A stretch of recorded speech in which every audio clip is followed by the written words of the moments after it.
Olá, nós estamos no estudo de número 14 e nós vamos tratar do tema abençoados, aqueles que são odiados, são perseguidos, não é? Nós vimos nas bem-aventuranças de Jesus até aqui que são abençoados os pobres de espírito, porque deles é o reino dos céus. Essa é a primeira, a nossa debilidade e das outras pessoas. Em segundo lugar, abençoados os que choram, porque serão consolados. A nossa condição de chorar pelos nossos pecados e pelos pecados das pessoas que estão à nossa volta. Jesus diz também, na terceira beatitude, abençoados os mansos, porque herdarão a terra. A nossa vivência com autocontrole, com paciência, com humildade. Jesus diz também na quarta, abençoados os que têm fome e sede de justiça, porque serão fartos. A nossa vivência interior e exterior com fé e com a ética do reino dos céus. Nós vimos também na quinta, abençoados os misericordiosos, porque alcançarão misericórdia. A nossa relação de amor e perdão diante de Deus e também no mundo em relação às pessoas. Nós vimos também na sexta, abençoados os limpos de coração, porque verão a Deus. A nossa vivência de santidade diante de Deus e espelhada aqui no mundo. A sétima, abençoados os pacificadores, porque serão chamados filhos de Deus. A nossa missão de receber a paz de Cristo e de testemunhá-la no mundo. Nós vimos no estudo anterior, bem-aventurados os perseguidos, porque deles é o reino dos céus. A nossa prática de fé, de amor e de esperança diante das pessoas. Hoje nós vamos estudar a nona e última bem-aventurança, e existem dois textos que falam sobre esta nona bem-aventurança, que espelham bem aquelas pessoas que são odiadas por causa do nome de Jesus. Lucas 6, no verso 22, Jesus diz: bem-aventurados são vocês quando as pessoas os odiarem, expulsarem da sua companhia, insultarem e rejeitarem o nome de vocês como indigno por causa do Filho do Homem. Em Mateus 5,12, Jesus diz a reação das pessoas a isso. Alegrem-se e exultem, porque grande é a recompensa nos céus, pois assim perseguiram os profetas que viveram antes de vocês. Antes de tudo, se você não é inscrito neste canal, faça a sua inscrição e ative o sininho para você ser avisado de futuras publicações. A missão Portas Abertas, que trabalha com a igreja perseguida, ela diz que atualmente existem 360 milhões de cristãos perseguidos em todo o mundo. Isso tende a aumentar, diz a missão, e há 50 países de maior perseguição e 11 países de perseguição extrema. Estima a missão Portas Abertas que 1 em cada 7 cristãos são perseguidos em todo o mundo por causa da sua crença e dos seus valores. Como os cristãos são abençoados em meio à perseguição, reprovação e calúnia, e por que estas pessoas são abençoadas? Veja que Jesus está dizendo que eles deveriam se alegrar, não é? Alegrem-se e exultem, não é?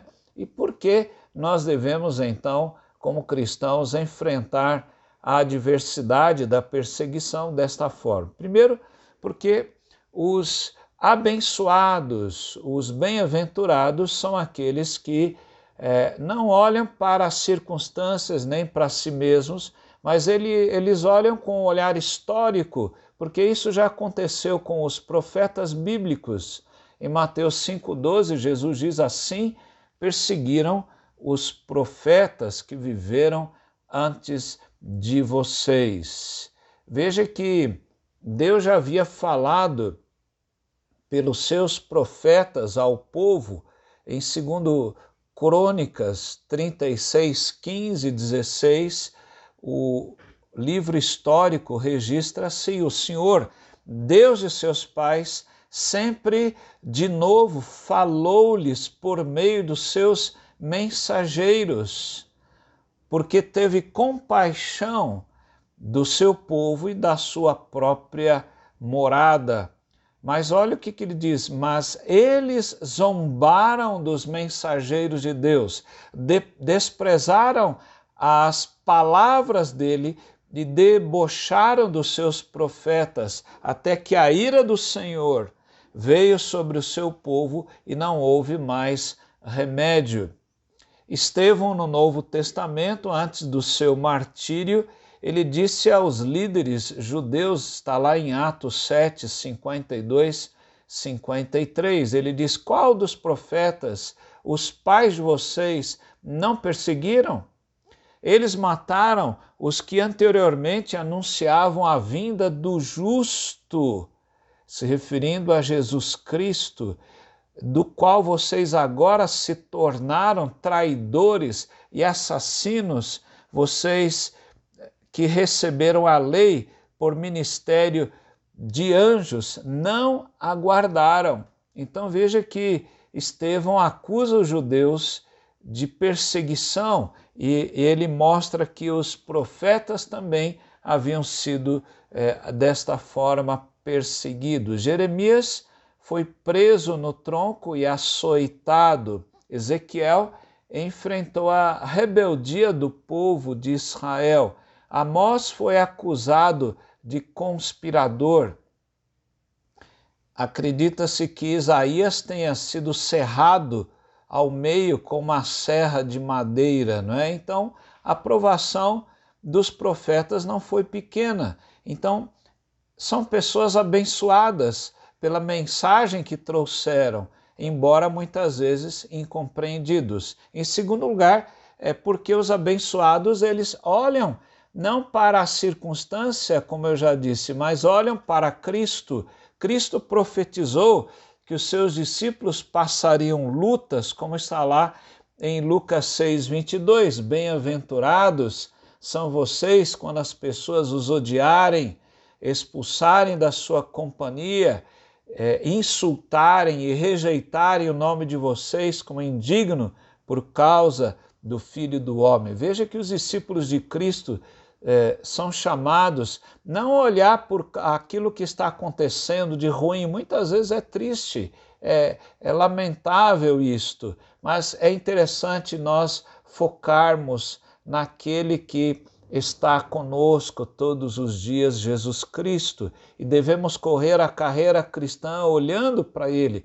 Hebreus capítulo 12 nos chama a fazer isso, Hebreus 12, 1 e 2, e ele diz: corramos com perseverança a carreira que nos está proposta, olhando firmemente para o autor e consumador da fé, Jesus, o qual, em troca da alegria que lhe estava proposta, suportou a cruz sem se importar com a vergonha e agora está sentado à direita do trono de Deus. Então, os abençoados olham para Cristo. E a terceira razão é porque os abençoados olham para frente e para o alto, não olham para trás e nem para o presente muitas vezes. Jesus diz em Mateus 5,12, na primeira parte: alegrem-se e exultem, porque é grande a sua recompensa nos céus, ou é grande o seu galardão nos céus. O foco dos discípulos não deve estar na perseguição, por mais dura que seja, mas a recompensa tem que estar na soberana vocação e na vida eterna. Paulo fala em Romanos 8,18, ele diz, porque para mim tenho por certo que os sofrimentos do tempo presente não podem ser comparados com a glória a ser revelada em nós. Então, imagine sempre o que Deus tem para você muito maior do que você está passando agora. Em 2 Coríntios 4, 17 e 18, Paulo diz, porque a nossa leve e momentânea tribulação produz em nós um eterno peso de glória, acima de toda comparação, na medida em que não olhamos para as coisas que se veem, mas para as que não se veem, porque as coisas que se veem são temporais, mas as que não se veem são eternas. Então, alegre-se no Senhor, por mais que a sua vida seja difícil. Alegre-se no Senhor pela recompensa que Ele vai dar em Jesus Cristo. Olhe para Jesus, o autor e consumador da sua fé. Que Ele o abençoe, a você e a sua casa. Amém.